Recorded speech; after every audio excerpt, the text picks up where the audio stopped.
Hi, நான் தான் உங்கள் கண்ணம்மா. இன்றைக்கி நம்ம எங்கே போயிட்டுருக்கோன்னா, தேனி மாவட்டம் வீரபாண்டி கண்ணீஸ்வரமுடையார் கோவிலுக்கு தான் போகிறோம். வேண்டியதில் அந்த மாதிரியெல்லாம் எதுவும் கிடையாது. இந்த டைம் ஒரு சின்ன வேலையாக போகிறோம். ஸோ அப்படியே கோவில் போயிட்டு வந்துடலாம் தான் போயிட்டுருக்கோம். நம்ம கண்ணீஸ்வரமுடையார் கோவிலுக்கு பேர் அர்த்தம் என்னென்னு நம்ம ஊர் சைடு இருக்கவங்களுக்கு தெரிஞ்சிருக்கும். மற்றவங்க பார்க்குறவங்களுக்கு என்னடா இது பேரே டிஃப்ரெண்ட்டாக இருக்குது அப்படின்னு நினைக்கலாம். நம்ம மதுரை மண்ணை ஆண்ட வீரபாண்டிய மன்னனுக்கு கண்ணு தெரியாமல் போயிடுச்சு. அப்போ அவங்க கௌமாரி தாய்கிட்ட வேண்டும் போது தான் அந்த அம்மன் என்ன சொல்லியிருந்திருக்காங்க, ஆற்றங்கரையோரத்தில் ஒரு சிவலிங்கத்துக்கு நீ கோவில் கட்டு, அங்கே உனக்கு கண் பார்வை கிடச்சிடும் அப்படின்னு சொல்லியிருக்காங்க.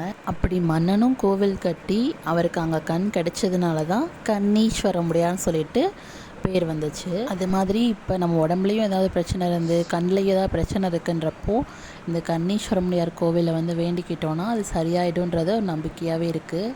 இப்போ கோவில் கருவறைக்குள்ளே இருக்க சிவலிங்கம் பாண்டிய மன்னனுக்கு கண் பார்வை கிடைச்சது சிவன் கிடையாது. அந்த சிவலிங்கத்தை எடுத்து கோவிலுக்கு வெளியில் சுற்றுவட்டாரத்துக்குள்ளேயே வச்சுட்டாங்க. இப்போ இருக்கிறது ரீசெண்ட் டைம்ஸில் கவர்மெண்ட் வச்சுருக்காங்க.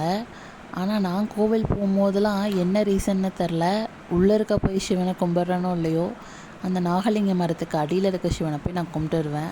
நான் எனக்கு மட்டும்தான் அந்த நாகலிங்க மர சிவன் ரொம்ப ஒரு மாதிரி வேண்டுறதெல்லாம் நடக்கிற மாதிரி இருக்குன்னு நினப்பேன். ஆனால் நிறைய பேர் ஏதேதோ வேண்டியதெல்லாம் வச்சுருப்பாங்க. ஆனால் அங்கே அது நடந்துடுச்சு அப்படின்றப்போ அந்த நாகலிங்க மர சிவன் முதல்ல பராமரிப்பு இல்லாமல் ரொம்ப ஒரு மாதிரி தான் இருந்தது.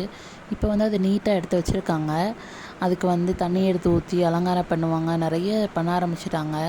அதை பார்க்கவே ஒரு சந்தோஷமாக இருக்கும். நம்மளுமே இப்போ உள்ளே போகிறோம் அப்படின்னா உள்ளே இருக்க சிவனுக்கு கருவறையில் இருக்கிறது நம்ம பண்ண முடியாது. ஸோ சாமிக்கு நம்ம எதாவது பண்ணணும்னு நினைக்கிறப்போ அங்கே தண்ணி பிடிச்சி சாமிக்கு ஊற்றிட்டு பாலாபிஷேகம் இந்த மாதிரி எதாவது நம்ம கையால் நம்மளே பண்ணிக்கலாம். சனி பிரதோஷம், அப்புறம் தேய்பிறை அஷ்டமி இந்த மாதிரி டைம்லலாம் நல்லா கூட்டமாகவே இருக்கும். கூட்டமாக இருந்தாலுமே இந்த கோவிலுக்கு வர்றோம் அப்படின்றப்ப பார்க்கவே ஒரு ஏதோ ஒரு சந்தோஷமாக அந்த மாதிரி தான் இருக்கும். இது எப்போவாவது வர்றவங்களுக்கு தெரியுமான்றது தெரில. அடிக்கடி இந்த கோவிலுக்கு போகிறவங்களுக்கு அந்த ஃபீல் கிடைக்கும். எனக்கு தெரிஞ்சு எல்லா சாமியுமே இங்கே இருக்கும்னு நான் நினைக்கிறேன். விநாயகர் சன்னதி, தட்சிணாமூர்த்தி, அப்புறம் முருகன், வள்ளி தெய்வானையோடு இருக்கார், அப்புறம் சண்டிகேஸ்வரர், அதுக்கப்புறம் கோவில் உள்ளே போனோன்னா துர்க்கை அம்மன், நவகிரகங்கள், பைரவர், அறம் வளர்த்த நாயகி எல்லா சாமியுமே அங்கேயே இருக்க மாதிரி தான் நான் பார்த்துருக்கேன். நாகலிங்க மரத்துக்கு அடியில் இருக்க சிவன்கிட்டையும் நாகம்மன் இருக்காங்க, இந்த மாதிரி இருக்காங்க. ஏதாவது ஒரு வேண்டுதல் இருக்கும் நாகம்மனுக்கு, அந்த மாதிரி இருக்கவங்க இங்கே பால் வாங்கி ஊற்றி நான் பார்த்துருக்கேன். இப்போ நான் காட்ட போகிறது தான் நம்ம மரத்தடி சிவன் காட்ட போகிறேன். இங்கே நாகலிங்க மரத்தில் இந்த காய் எப்போவாது தான் காய்க்கும்னு சொல்லுவாங்க. ஆனால் இப்போ கொஞ்சம் வருஷமாக இந்த காய் அடிக்கடி காய்ச்சிட்டே இருக்குது. நாகலிங்க பூ கூட இருந்தது, நான் காட்டுறேன். இதுதான் நாகலிங்கம் காய். இது ரொம்ப வருஷத்துக்கு ஒரு டைம் தான் காய்க்கும், இந்த மாதிரிலாம் ஃபஸ்ட்டு சொல்லுவாங்க. ஆனால் இப்போ நிறையவே இருக்குது. இது நாகலிங்கம் பூ. இது ஏன் நாகலிங்கம் பூ அப்படி சொல்கிறோன்னா, மேலே இருக்கிறது பாம்பு மாதிரி இருக்கும், உள்ளே சிவலிங்கம் உட்காந்துருக்க மாதிரி இருக்கும்.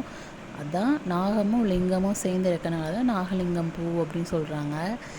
அவ்வளோதான், சாமி கும்பிட்டுட்டு கிளம்பிட்டோம். நீங்களும் தேனி மாவட்டமாக இருந்தால் எந்த ஊருன்னு சொல்லிவிட்டு கமெண்ட் செக்ஷனில் சொல்லுங்கள். அடுத்த ஒரு வீடியோவில் உங்களை பார்க்குற வர உங்கள்கிட்ட இருந்து விடைபெறுவது நான் தான் உங்கள் கண்ணம்மா. பாய், டாட்டா. ஒரு நிமிஷம் ஒன்று சொல்ல மறந்துட்டேன். நம்ம சேனல் பிடிச்சிருந்தா லைக் பண்ணுங்கள், ஷேர் பண்ணுங்கள், சப்ஸ்கிரைப் பண்ணிக்கோங்க. பாய்.